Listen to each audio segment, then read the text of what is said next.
Hey, I just remembered before. It is going to be a Tuesday, February 44th.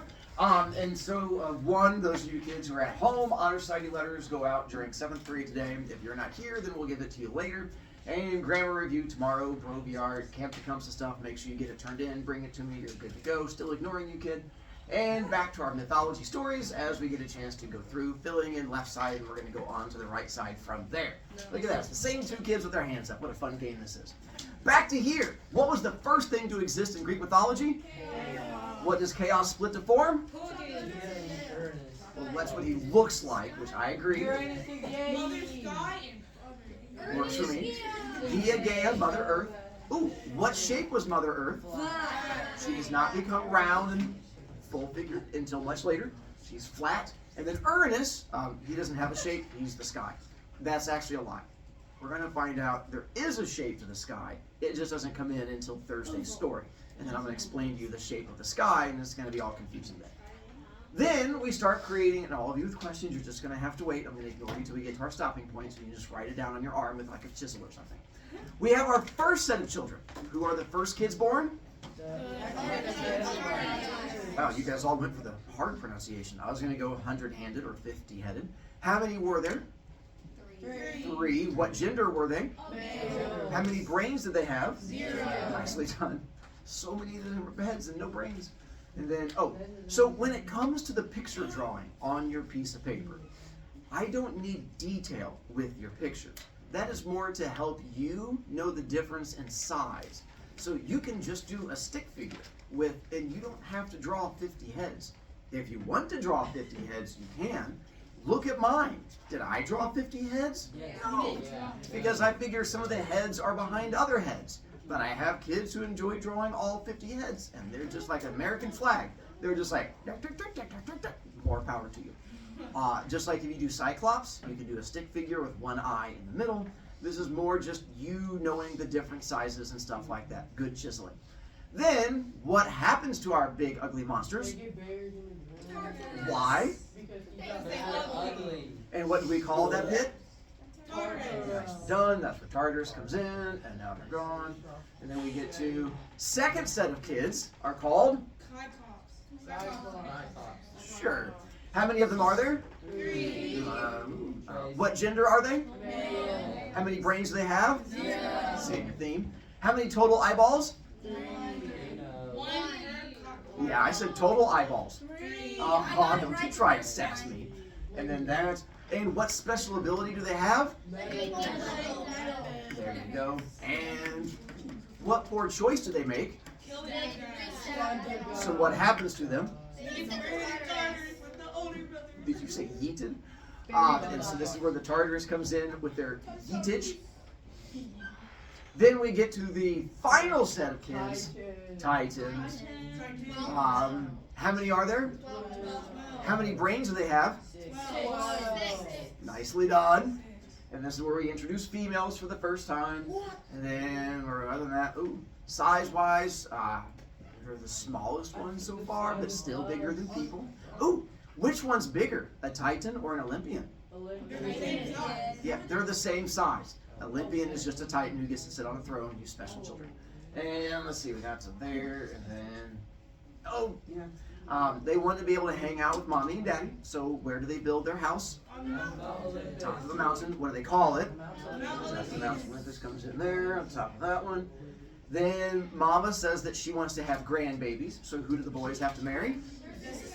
Their sisters. And then we have Alabama gets created, and we start making little baby Titans running around, our hundreds and thousands. Yes, I see you carving into your arm. I'm so proud of you.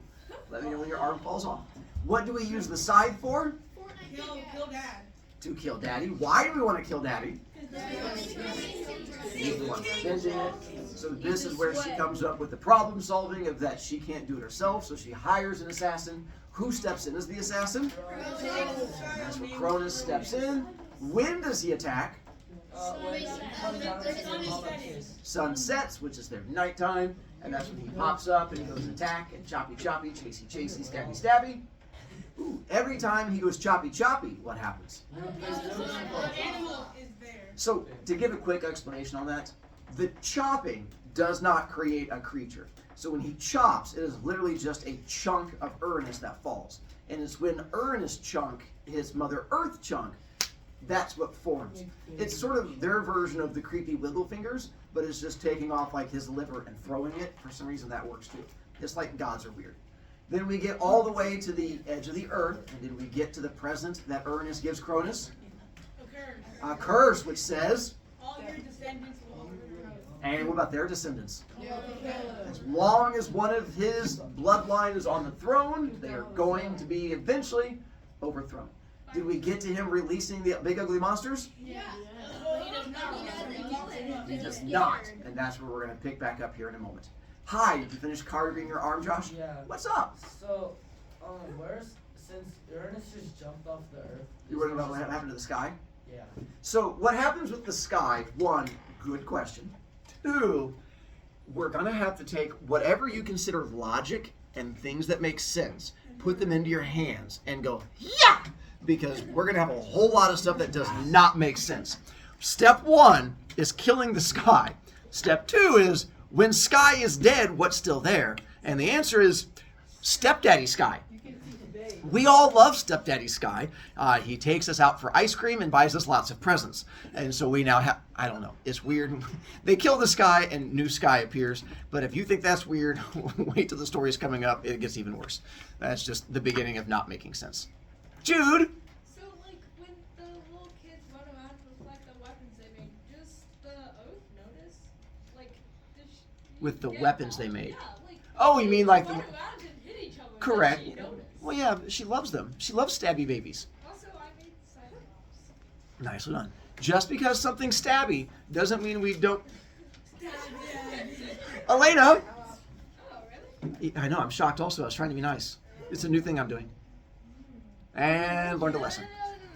No. Finfo! So, how big are the Titans and Olympians compared Compared to to what?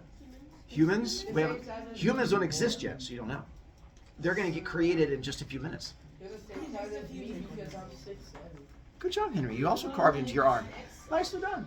So, when he's supposed to go... Oh, what was the whole point in Cronus overthrowing his dad? Because to free the kids, that's why Mother Earth begins the whole process. When he goes down to free them, what is our issue? Incredibly ugly. And does he free them? No. The other problem is he doesn't tell the other gods that they even exist. Because he's afraid if other gods know they exist, it is going to freak them out. It's just like you don't tell your younger brother that there's a monster in his closet because now he's going to be freaking out. You just let the monster live in the closet and just hope they never interact. That's Cronus' plan here. I just don't tell anybody about this and nothing bad will ever happen. We all know if you just ignore a bad thing, it goes over. It's going to come back to haunt you. So now we have finished left side. We are now moving over to right side with our next part of the story.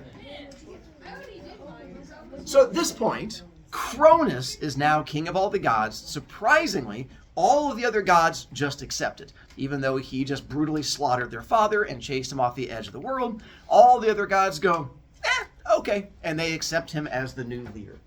One of the first things he does is he sort of promotes 3 of his best friends to become like these top leadery people. And he has this new crew, this squad that he hangs out with. And they're 3 brothers, a pair of twins, and their older brother. And he hangs out with them.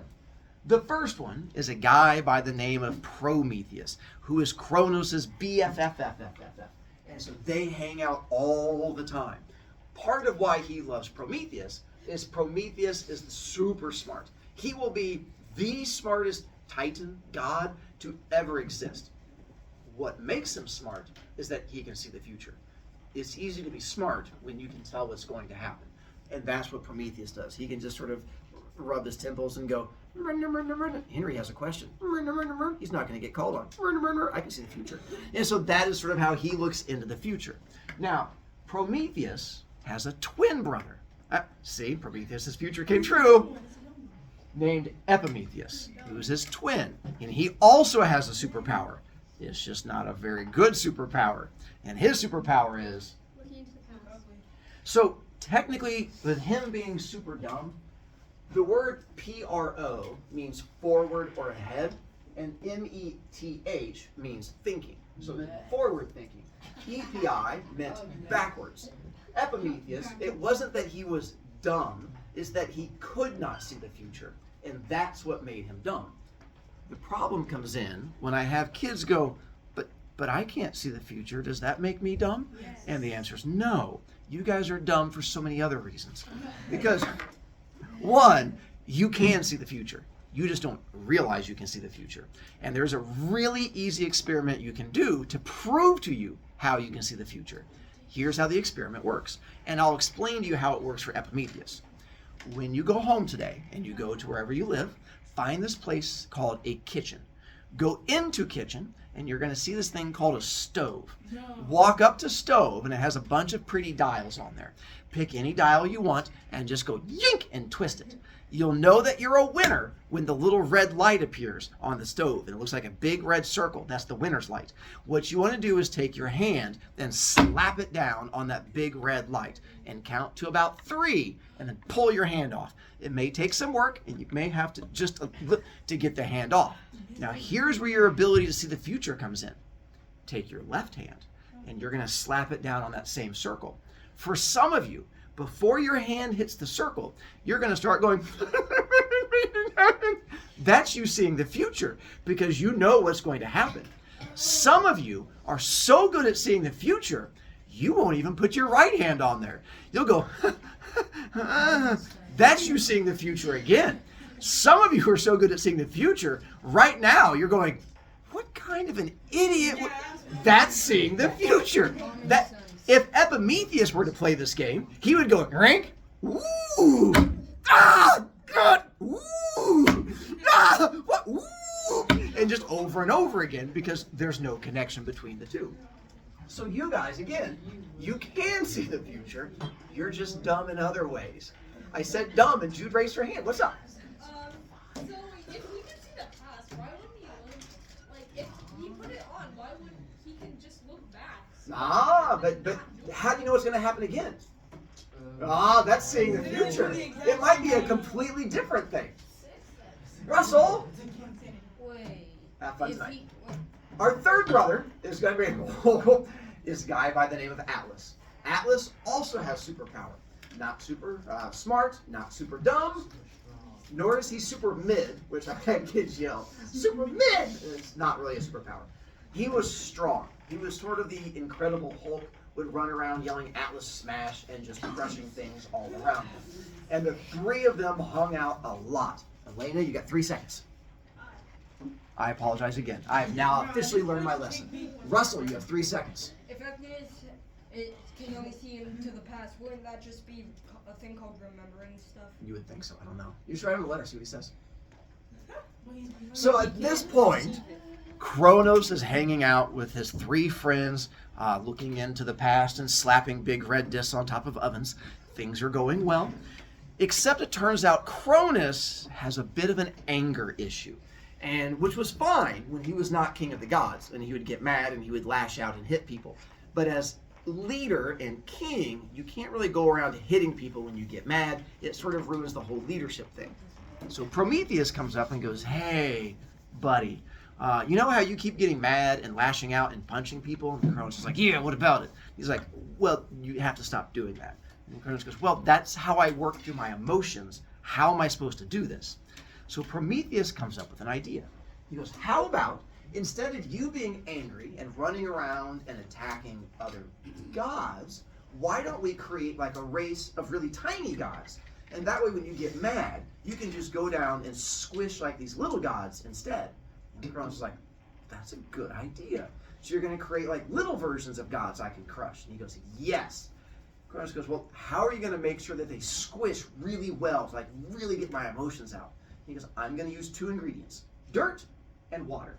And when I combine dirt and water, it makes mud. So he creates these little mud beings and sprinkles magic dust on them. And they come to life like, I'm a real boy. And they dance around. And this is how he creates the first race of humans. They exist for Cronus to get out all of his anger issues and come down and smash them. That's why in the poster over here next to Finvo, we see Cronus with the little people he's getting ready to go crushy. This first race of humans did not have brains. What gender were they? Male. All males to start off with. And so eventually we add in others, but that's not till later.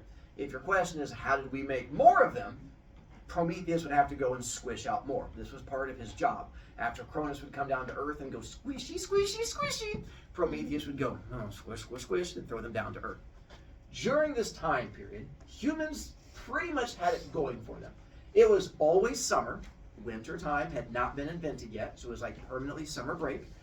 Girls were not invented yet, so we had no drama, and according to the Greeks, don't blame me, we had no evil yet. That comes with women. So here's the problem. Apparently, with brains comes evil. It's a double-edged sword. But for the most part, humans were happy. This was the golden age. Things were going wonderfully. This is kind of sexist. It was kind of sexist. Very sexist. Till one day, Cronus' wife comes up to talk to him. Girl by the name of Rhea. Remember that curse thing? Turns out that Cronus thought it was a good idea to not tell anyone about the curse for fear that it might come back to haunt him if people knew that he was going to be overthrown. So he chose not to tell anyone about the curse. Specifically did not tell Mrs. Cronus. So one day when she comes up and goes, honey, I have good news. That good news is she's pregnant. And she goes, we're getting ready to have our first child, little baby Hestia. And he goes, oh, okay, because now that's bad. What's wrong with this baby? Now, he realizes this is a problem that has to be solved. And of course, his first thought is, baby pops out, takes sword, stab baby, problem solved. Why does that not solve problem? Immortal baby, again, now you have baby on stick and really angry wife that you probably don't want to spend time around. He's like, that's not going to work. And he's like, got a better idea. And he realizes there is a special place where you can throw away children that you don't like that are extra stabby or ugly. And that would be Tartarus. But even though he considers throwing them into Tartarus, also not a good idea. Because it turns out somebody is trying to get things out of Tartarus. That would be Mother Earth. So if he just throws down random babies down there and then Mother Earth finds a way to get things out of there, that's not going to solve his problem either. Plus, he'll have no idea when the baby escapes. So he comes up with a better idea, which is going to be Eat them. it's not his fault. They're baby flavored, which happen to be his favorite flavor of chip. They have like 23,000 calories. Right? I know, right? So you got to work that off. But the trick is, you also can't let your wife know this is your solution because women, apparently they don't like it when you eat their babies, no matter how many calories are in them. So he has to get creative on this one. So when little baby Hestia is born, and Rhea brings baby in and says, look at our little baby. Cronus goes, it's so cute. Can I hold it? She goes, of course you can hold your newborn baby. And hands the baby over to him. So what that is my camera going off. This thing right here is a motion detector to turn on the camera so it's not running all the time. But because you guys and the camera is over here and can't really see me teaching, so a lot of times if you guys are just sitting quietly and watching me the whole time, it thinks there's no one in here because it can't see me, and then all of a sudden I step forward and it's like, there's a human! And it turns on again, so that's why it makes the little dungly sound. So I didn't want to freak you out on that. Back to here. So she hands over a little baby to him, and he's holding his little baby, and he's like, how am I going to get this baby into my stomach? And Rhea's looking at him doing the whole, oh, this is so cute.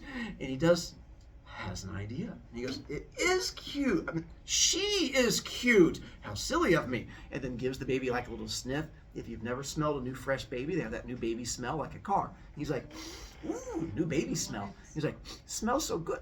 Kind of tickles up. Did you cover it in pepper? It's kind of,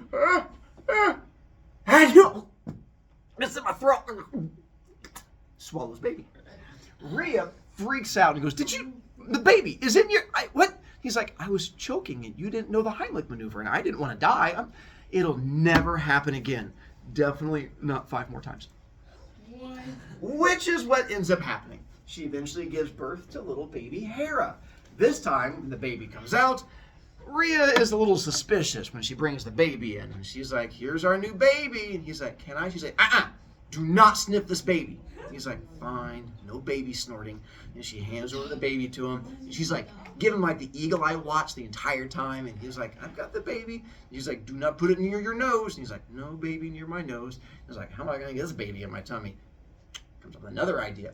He does the baby jiggle walk. I don't know how often you guys hold babies, but you're like, the baby jiggle walk. He's doing the baby jiggle walk. He's just walking along, and he's like, see? I'm not even sniffing it. He's walking, and I was like, and the baby goes up. He's like, I got it.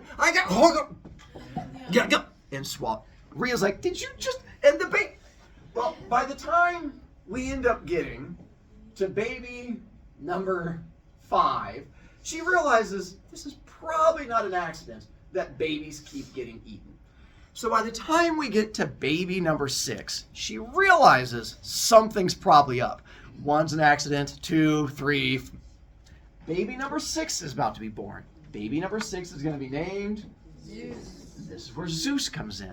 But she doesn't want baby Zeus to get eaten. So she decides to get some advice from the smartest person she knows, which is the woman who's been along the longest with the brain. And that would be Mother Earth. So she goes to talk to her mom, Mother Earth. And she goes, Mom, I'm having some marriage issues. And Mother Earth was like, have you considered stabbing him? She goes, what? No. She's like, oh, that's how I solved my problem. She goes, no, my husband keeps eating all of my babies. And I don't want that to happen. Mother Earth was like, oh, that is a new one. She goes, well, okay, I have an idea. Rhea goes, hit me. She goes, how about when this new baby is born, don't give it to your husband and bring it to me, and then I will raise it for you. And Rhea's like, so simple. Wait, no, that's not going to work. Mom, unlike you, when I get pregnant, my tummy goes kablorp. And then when I give birth, it goes kablip. And there's a good chance he's going to realize the whole kablorpy kablippy thing. How do I get around that? Mother Earth goes, oh, yeah, that's a good point. Okay, Gesundheit, I have an idea. She goes, now, when the baby's born, she goes, same idea, but this time, what I want you to do is take a rock and then put like a little smiley face on it and wrap it in like a diaper and like a little blanket. She goes, you want me to take a rock and put a smiley face on it, and you think that's going to work? She goes, yeah. And you take this to your husband, he'll eat the rock thinking it's a baby. Rhea goes, Mom, you think I can put a diaper on a rock and take it to my husband, and he's going to eat it thinking it's a baby? And Mother Earth goes, your husband, he's a guy, right? She goes, yeah. She goes, it'll work. So that becomes the plan. So they go ahead, and she gives birth to baby, runs baby Zeus down to Mother Earth, brings the rock back up, puts a little smiley face on it, puts a little diaper, goes and walks into Cronus, and she goes, hon, we have our newest baby, baby number 6. She's like, try not to eat this one. That would be horrible. And she walks in and hands over the baby to him. At this point, Cronus is no longer even trying. He's just eating popcorn, and he's like watching TV. He's like, popcorn, popcorn, popcorn, baby, popcorn. What'd you say? She's like, oh no, you ate my baby. You horrible man. And then walks out. Yeah. Cronus is like, stupid woman, I just ate your baby. And he gets all excited, and they both think the other one's an idiot. Turns out it was only one of them. Years go by. Zeus is raised down on Earth by Gaia and a centaur, half man, half horse creature, who also helps to raise him. And things happen while he's a kid, but nothing too exciting until he becomes a young adult, late teenager, early 20s-ish. And Mother Earth finally breaks it to him one day. And she goes, hon, can you come in and talk to me? And he goes, yeah. And he comes in. She goes, I have some news for you. And he goes, what's up, Grandma? She goes, so, you know how we've always told you that you don't have a father? He was like, yeah. She goes, turns out that was a small lie. You do have a father. He goes, I do? She goes, you do. He's Cronus. And Zeus goes, Cronus, like king of the gods, Cronus? She goes, yep, same one. That's your dad. He's like, wow, what? Wait, why have you never? She goes, I'm not done. You also have brothers and sisters. He goes, oh. She goes, you have 5 brothers and sisters. And he's like, that's awesome. Can I meet them? She goes, no. He goes, why? She goes, because your dad ate them. He goes, what? She goes, well, he has a habit of eating babies, and he ate all your brothers and sisters, and so we were trying to save you, so that's why you can't meet them, and that's why you didn't know about your father. Zeus does not take this well. He is furious, not at Mother Earth, but at Cronus, and the fact that he keeps eating all of his brothers and sisters, and he's like, I grew up as an only child, found out I've had brothers and sisters this whole time, so he goes to vent his emotions to his girlfriend at the time, a girl by the name of Metis, who you should know because she pops up later on as the mother of Athena. And he goes and talks to Metis. And goes, Metis, found out I'm not an only child. I do have a father. He's the king of the gods, and he's been eating all of my brothers and sisters. I am planning to get them freed, and I'm going to have my family reunited. Metis goes, great. How are you going to do it? He goes, here's my plan. I'm going to take a sword, and I'm going to run up to Mount Olympus, kick in the door, and go, wah! And just, vroom, just right across the middle of him, and I'm going to cut open his stomach and free my brothers and sisters. She goes, not a good idea. He goes, what? I'm big and strong. She goes, that's not the issue.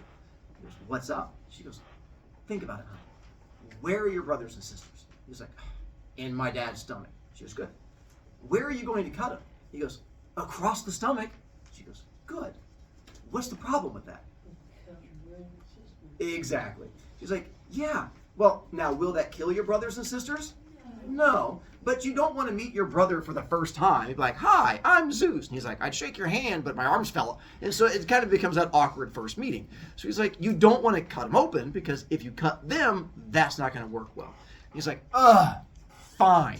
So she goes, think about it. If there's something in his stomach and you want it to come out of his stomach, how do you get thing in stomach to come out of stomach? He's like, oh, perfect.